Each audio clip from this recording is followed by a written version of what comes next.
Olá, hoje a gente vai aprender sobre expressão algébrica. Esse é o primeiro vídeo que, posteriormente, a gente vai aprender sobre equações. Então, vocês precisam saber o que é uma expressão para depois entender melhor sobre as equações. Então, vamos lá. Nas expressões algébricas, a gente vai aprender o que é uma variável, o que são os termos de uma expressão algébrica, o que são os termos semelhantes, simplificar ou reduzir uma expressão, os termos de uma expressão, e o que é o valor numérico. Para entender o que é expressão algébrica, a gente vai lembrar o que são expressões numéricas, que até anteriormente a gente sempre fazia contas com expressões numéricas. Então, o que é isso? É quando nós temos operações e números com essas operações. Então, por exemplo, aqui eu tenho uma conta, 2 vezes 5 é 10, menos 3, que dá 7. Então, isso aqui, quando eu só tenho números, se chama uma expressão numérica. Então, eu tenho mais um exemplo aqui também. Todas aquelas operações que a gente já aprendeu, a gente pode colocar numa única expressão numérica. Então, aqui nós temos potenciação, subtração e adição. 3 operações diferentes. Então, a gente vai lembrar que primeiro resolvemos potenciação. 8 ao quadrado é 64. Aqui eu vou copiar o menos 1, mais 4. 64 menos 1 é 63. Mais 4, 67. Eu posso colocar a resposta aqui embaixo ou aqui do ladinho. Agora, numa expressão algébrica, a palavra álgebra significa que tem letras. Então, a gente vai ter, numa expressão algébrica, números, letras e operações. Cuidado aqui, quando só tem letra, o número que está na frente é o 1. Então, aqui eu tenho 1x mais 1y menos 1z. O 1 pode ou não aparecer, é opcional. Então, sempre que vocês tiverem isso, e memorizem essa explicação, porque a gente vai precisar dela daqui a pouquinho. Aqui nós temos também a outra expressão algébrica, 3x ao quadrado menos 5x mais 9. E aqui nós temos uma que, percebam, repete a letra. Aqui também repetiu a letra, porém aqui nós tínhamos um expoente na letra. Olha só que diferente isso, né? Então, aqui eu não posso fazer nada. Aqui a gente pode operar com esses dois termos. Isso a gente já vai ver também como a gente faz isso. Mas já para adiantar para vocês, aqui nós temos o 2 mais o 3. Imaginem que o x está representando um objeto. Então, aqui é como se eu tivesse, sei lá, 2 borrachas. Se o x representa a borracha, esse x também representa a borracha. Então, eu tenho 2 borrachas mais 3 borrachas, eu tenho 5 borrachas. E aqui, eu não sei o que ele está representando, esse 5, não tem letra. Então, eu tenho que copiar o 5. Percebam que aqui a gente já conseguiu fazer algumas coisas nessa conta. Então, aqui eu tenho um probleminha para vocês, para tentar entender um pouquinho melhor o que a gente faz com uma expressão algébrica. Então, em uma livraria, uma caneta custa R$ 3,80. Conforme a quantidade de canetas que eu comprar, ou que será comprada, o valor que eu vou pagar vai mudar. Então, se eu comprar uma caneta, se eu comprar 2, se eu comprar 3, se eu comprar quantas eu quiser, o valor vai aumentar, né? Então, se eu comprar uma caneta, uma unidade, eu vou ter R$ 3,80, que é o preço que custa, vezes essa uma caneta, né? Então, o preço vai ser R$ 3,80. Agora, se eu quiser comprar 2 canetas, vocês sabem que a gente tem que multiplicar 3,80 por 2, ou fazer 3,80 mais 3,80. Então, eu vou multiplicar pelas quantias de canetas que eu quiser comprar. Isto vai dar R$ 7,60. Percebam que aqui a gente já fez uma operação. Então, aqui eu posso representar a quantidade de canetas com a letra que eu quiser. Eu coloquei C aqui de caneta, tá? Mas poderia ser qualquer outra letra. As letras que são mais usadas é o X e o Y, tá? Então, aqui, R$ 3,80 é o valor que custa a caneta. E aqui no lugar do C, eu vou colocar a quantia de canetas que eu quero comprar. Então, se eu quero comprar 100 canetas, eu vou fazer 13,80 vezes 100. Se eu quiser comprar infinitas canetas, é aqui no lugar do C que eu vou colocar o infinitas. Percebam aqui que a gente já vai aprender mais uma coisinha. Todo número que acompanha a letra ou que está sozinho, como aqui no exemplo anterior tínhamos o 5 sozinho, se chama coeficiente, é o número. E toda letra que tiver na conta, pode ser, aqui naquele exemplo que a gente viu aqui em cima, o X e o Y e o Z, ou aqui o C, se chama parte literal. Literal que vem de letra, então é a parte que tem letra, parte literal. Percebam que aqui nesse C a gente pode colocar o valor que a gente quiser. Então, esse C vai se chamar variável, porque ele vai variar conforme o valor que eu substituir.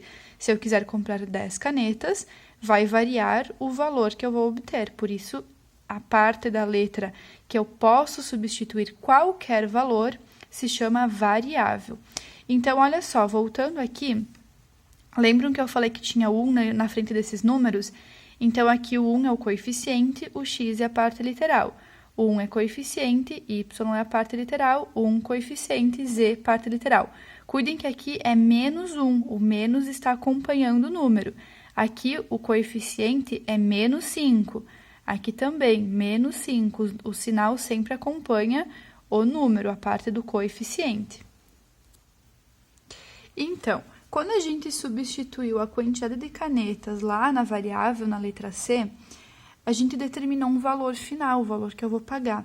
E esse valor se chama valor numérico, né? O número, então, de uma expressão. Então, lá eu tinha 3,80 vezes a quantia de canetas que eu quisesse comprar. Então, nós substituímos por 1 e a gente obteve 3,80 vezes 1, que eu comprei uma caneta, a gente obteve o valor numérico 3,80.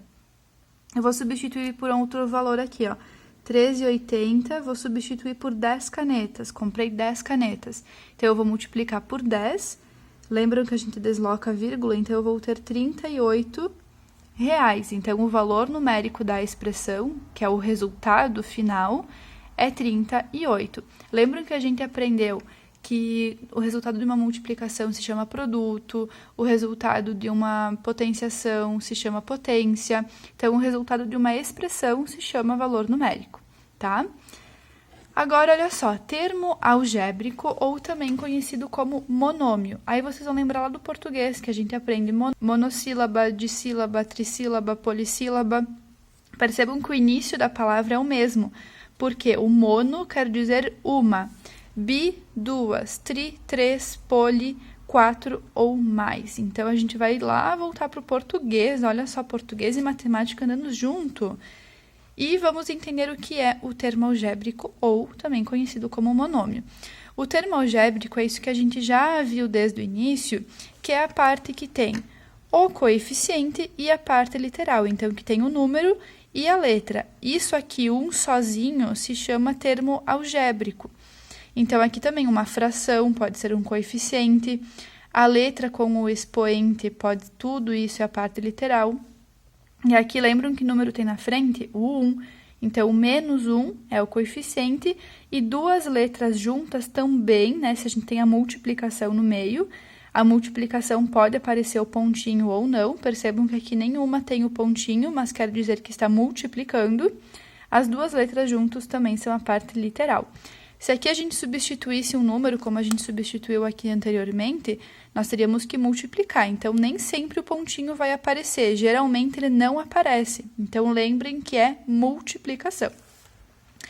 Então, quando nós temos binômio, trinômio ou polinômio, mais chamado de polinômio, dificilmente vocês vão ouvir binômio ou trinômio, mas só para vocês saberem que existem.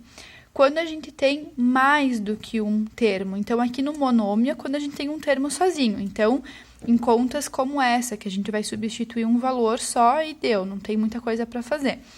Mas num polinômio, nós vamos ter mais do que um termo. Então, aqui o 7x é um termo, menos 1 é outro termo. Então, a gente tem dois termos. Aqui tem o coeficiente e a parte literal. Aqui só tem o coeficiente. Aqui nós temos três termos diferentes. 8x² é o primeiro termo, menos 4x é outro termo e mais 5 é outro termo. Então, aqui nós temos três termos. Isso são chamados de polinômios, e é com isso que a gente vai operar daqui em diante, tá? Fazer as contas.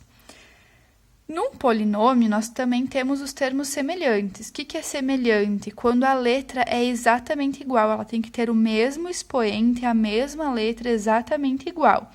Então, aqui, a gente olha só a letra, tá? Então, o 5m é um termo, o menos 7m é outro termo, eles são semelhantes porque a letra é a mesma.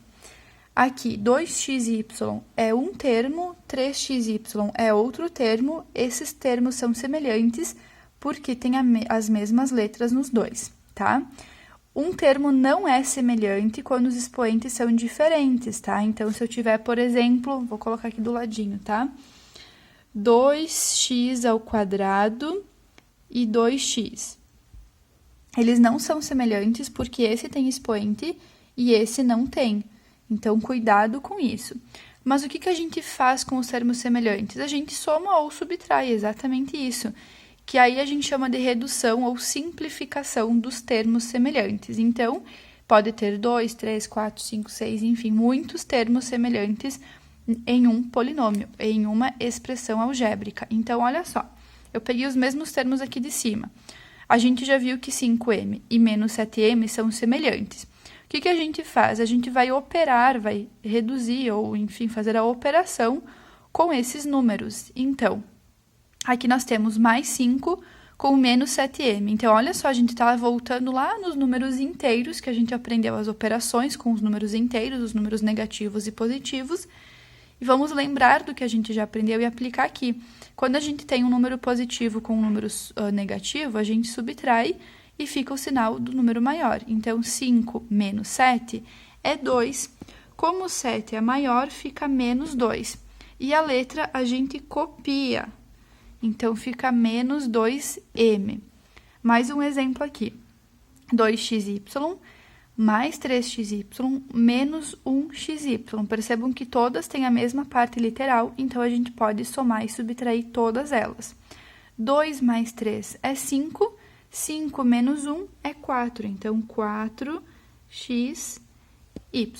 Essa é a resposta final, a gente não tem mais o que fazer, a letra vai ficar ali, porque a gente não tem nenhum número para substituir nessas letras. Agora, mais um exemplo um pouquinho diferente, percebam que aqui a gente tem 7x, 8y, menos 2x e menos 5y. Perceberam que a gente não tem só termos semelhantes. O 7x é semelhante ao 2x, o 8y é semelhante do 5y. Então, a gente vai reduzir aqueles que são semelhantes. E eu vou copiar aqui de novo, ó. O 7x é semelhante ao menos 2x, então eu vou copiar um do ladinho do outro. E o mais 8y é semelhante com o menos 5y. Então, eu vou fazer só a redução, a operação com os que são semelhantes. 7 menos 2, 5x, 8 menos 5, mais 3y. E eu não tenho mais o que fazer, terminou aqui. A minha conta ficou 5x mais 3y. Percebam que a gente conseguiu reduzir. Daqui a gente tem 2 termos, aqui nós tínhamos 4 termos. Então, isso aqui vai servir muito para as contas que a gente vai ver adiante. Mas, por enquanto, a gente fica nisso aqui, não tem mais o que fazer. Então, isso é o que a gente vai aprender hoje sobre expressão algébrica. O que vocês têm que ter bem claro aí para vocês. O que é uma expressão, quando a gente pode reduzir ou não, então, o que são os termos semelhantes, e as operações que a gente faz com elas, tá? Por quê? Porque depois a gente vai ver equação e a gente precisa saber quando a gente pode reduzir, quando que a gente pode somar 2 termos ou não. Vamos lembrar, nós temos termos diferentes, a gente não pode reduzir. Conseguem perceber agora a diferença de 8x² para o menos 4x? A gente viu aqui nos termos semelhantes que quando tem expoente eles não são semelhantes. Por isso que aqui a gente não pode reduzir e continua sendo um trinômio, tá? Expressões nunca vai ter o sinal de igual. Como assim? O igual que a gente coloca aqui é o igual de resultado. E a gente vai ver em equações que a gente tem sempre 2 partes da conta, uma antes do igual e uma depois. Mas aguarde que O próximo vídeo é sobre equações. Então, espero que vocês tenham entendido. Qualquer dúvida, comente. Não deixem de se inscrever no canal e de curtir o vídeo, tá bom? Um beijo, um abraço e até o próximo vídeo.